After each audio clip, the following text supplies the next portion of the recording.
안녕하세요. 오늘은 면역학에서 생소하고 좀 헷갈리는 개념 중 하나인 보채에 대해서 설명하도록 하겠습니다. 언제 시작하냐고요? 너무 보채지는 마세요. 지금 시작합니다. 보채는요, 여러분들이 이 경로에 대한 그런 이미지가 있을 거예요. 근데 이렇게만 보면요, 무슨 얘기인지 이해하기가 힘듭니다. 보채가 무엇인지 먼저 확실히 알고 가시는 게 이 보채를 이해하는 데 아마 도움이 많이 될 거라고 생각을 해요. 이 보채는요, 이게 지금 위키백과에서 가져온 거거든요, 이 부분. 한번 읽어볼게요. 간에서 합성되고 혈액에서 비활성 전구체로 순환을 하는 작은 단백질이고요. 밑에 보면 또 뭐 면역체계가 자극되면 면역체계에서 단백질 분해 효소인 프로타제가 특정 단백질을 분해하여 세토카인을 방출하고 이 기능을 증폭시킨다라고 했죠. 요약을 하면요, 단백질이고요, 비활성화된 상태의 단백질이에요. 근데 단백질 분해 효소에 의해서 분해가 되면 활성화돼서 특정 기능을 수행한다. 이게 보채입니다. 끝이에요. 쉽죠? 자, 그러면 이 보채, 왜 이름은 보채일까요? 그죠? 이 보채는요, 항체랑 체액성 면역을 담당을 해요. 근데 이 체액성 면역은요, 정의상, 일반적인 정의는 항체에 의해서 일어나는 면역작용이죠. 근데 보채가 항체는 아니잖아요. 말이 안 되는 거 아닌가? 그 이유는 뭐냐면, 항체의 작용을 보완해주는 게 보채라서 그렇습니다. 그러니까 뭐, 별개의 그 다른 게 아니라, 그래서 이게 체액성 면역에 해당이 되겠구나. 대신 이 친구는 항체형들에게 선천 면역에 관여를 합니다. 특이적이죠. 그래서 이걸 카테고리를 이렇게 나눠보면요. 세포성 면역이 있고 체액성 면역이 있으면 보채는 이 선천 면역에 들어가고요. 항체는 후천 면역에 들어가는 겁니다. 이렇게 큰 틀을 잡으면 이해하시기 쉽습니다. 그리고 이 작은 단백질이고 뭐 분해가 돼서 기능을 수행한다고 했잖아요. 이 기능이 여기 4개입니다. 크게. 옵소닌화. 이건 이제 다른 영상에 제가 찍어서 올렸습니다. 그리고 뭐 사멸, 염증 반응의 유도와 증폭. 뭐 이게 이제 그거에 예가 되는 거고요. 또 백혈구에 대한 화학 주성 작용 이런 것들을 해요. 이렇게 큰 틀에서 먼저 이해를 하시기 바랍니다. 그러면 이제 본격적으로 이 복잡한 이 도표에 대해서 설명을 한번 드려볼게요. 이 경로가 크게 3가지가 있어요. 고정 경로, 렉틴 경로, 그 다음에 대체 경로 이렇게 있습니다. 근데 여기서 중요한 거는 이 고정 경로만 이상하게 항원 항체 복합체에 의해 활성화된다는 거예요. 이게 왜 이상하냐면요. 아까 이거 선천 면역이라고 말씀을 드렸잖아요. 근데 이거 뭐야? 이거 항체는 후천 면역이죠. 뭔가 이상하지 않아요? 얘가 있어야만 이게 하면 선천 면역이 보통 빠르잖아요. 얘는 느리고 이게 뭐 순서가 말이 되나? 이럴 거면 이거 보채가 왜 있나? 이런 생각이 아마 충분히 드실 거예요. 왜 그러냐면 얘가 그래서 제일 느려요. 세 경로 중에 가장 느리고 여기 속도를 표시해놨죠. 가장 느리고요. 대신 얘는 이 후천 면역, 적응 면역과 선천 면역을 이어주는 역할을 하게 돼요. 그래서 보채가 뭐 경우에 따라서는 후천 면역도 한다. 이 교수님들마다 표현이 다를 텐데 그거는 교수님을 따라가면 되는데 그게 여기에서 그 이유가 나온다라는 거죠. 얘가 이제 완전히 100% 선천면역이다 이렇게 보기가 그래서 어렵거든요. 나머지 2개는 항체가 없이요 미생물 표면에 의해 활성화된다 이렇게 크게 이해를 하고 넘어가시면 됩니다. 그리고요 이 3개의 경로는 공통적으로 C3 컨버터제를 만드는 게 핵심이에요. 아까 이 보채라는 게 단백질 분해 효소가 작용을 한다. 그래서 이게 분해가 되면서 기능을 수행한다라고 말씀을 드렸잖아요. 그리고 이 단백질 분해하는 거, 그 중에서도 C3라는 단백질을 분해하는 효소인 C3 컨버터제를 만드는 게 이 쇄의 경로의 최종 목표입니다. 이걸 먼저 이해를 하시면 이제 어렵지 않아요. 그럼 이제 하나하나 볼게요. 자, 먼저 고정 경로는요. 항원 항체 복합체가 한다고 맨 처음에 말씀을 드렸죠. 활성화된다고. 이때 항체는요, 특별히요, IgG랑 IgM인데, 그것도 항원과 결합된 상태여야 돼요. 그러니까 그냥 자유롭게 돌아다니는 얘는 활성화시킬 수가 없고요. 이 항원과 결합된 상태에 IgG랑 IgM만요, 이 고정 경로를 활성화시킬 수 있습니다.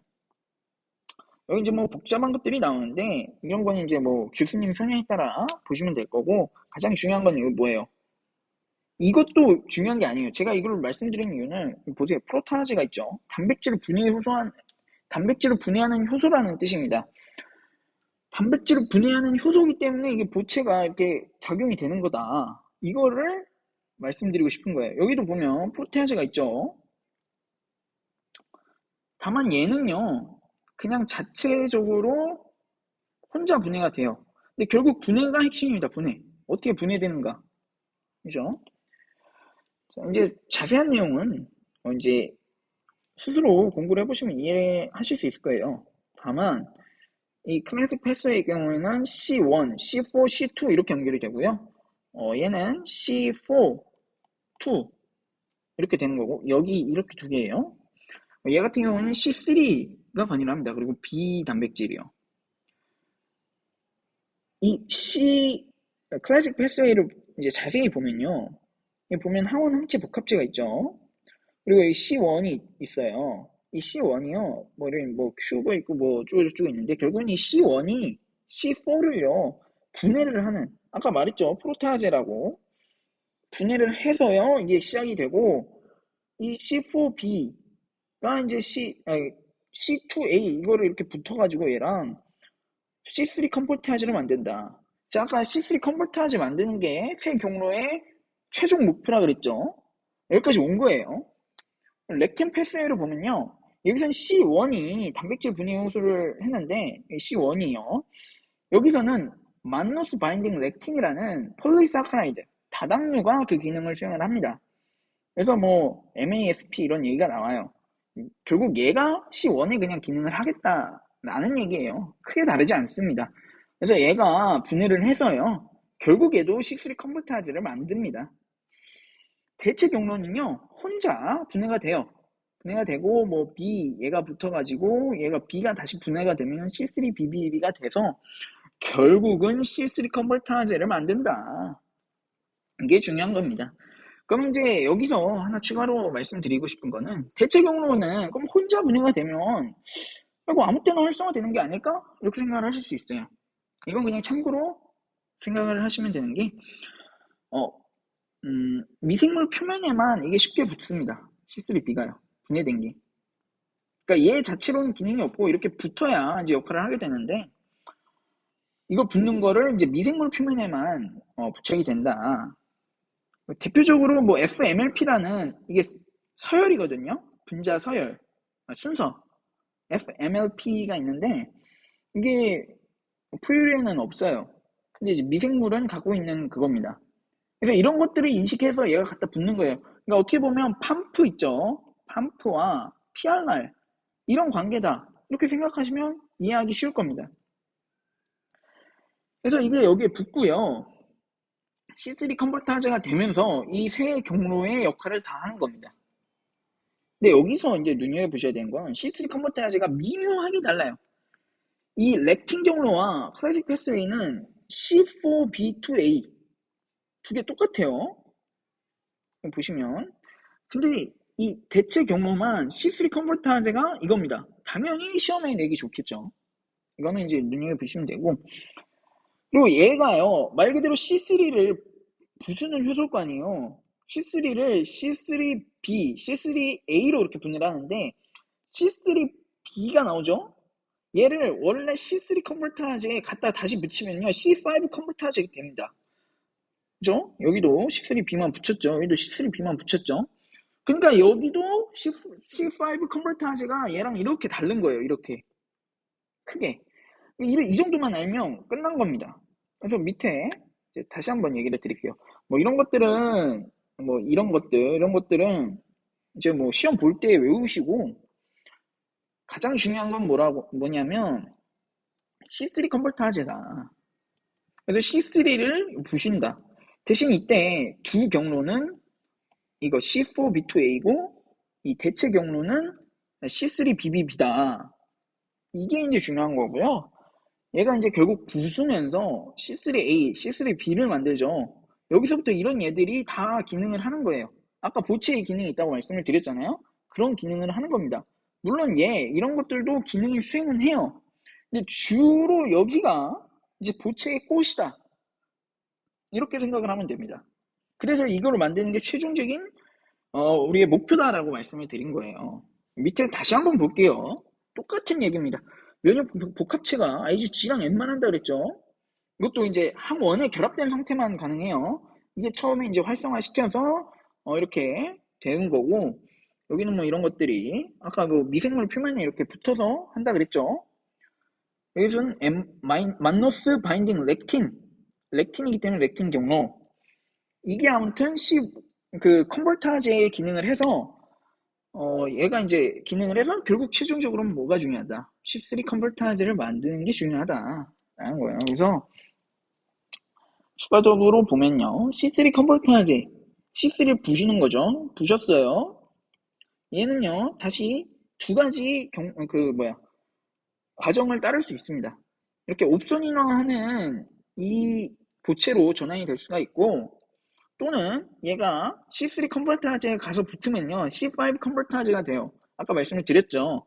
여기까지가 이 왼쪽까지가 C3 컨버터제고 C3B가 가서 한 번 더 붙으면 C5 컨버터제가 됩니다. 얘는 이제 말 그대로 C5로 부수겠죠.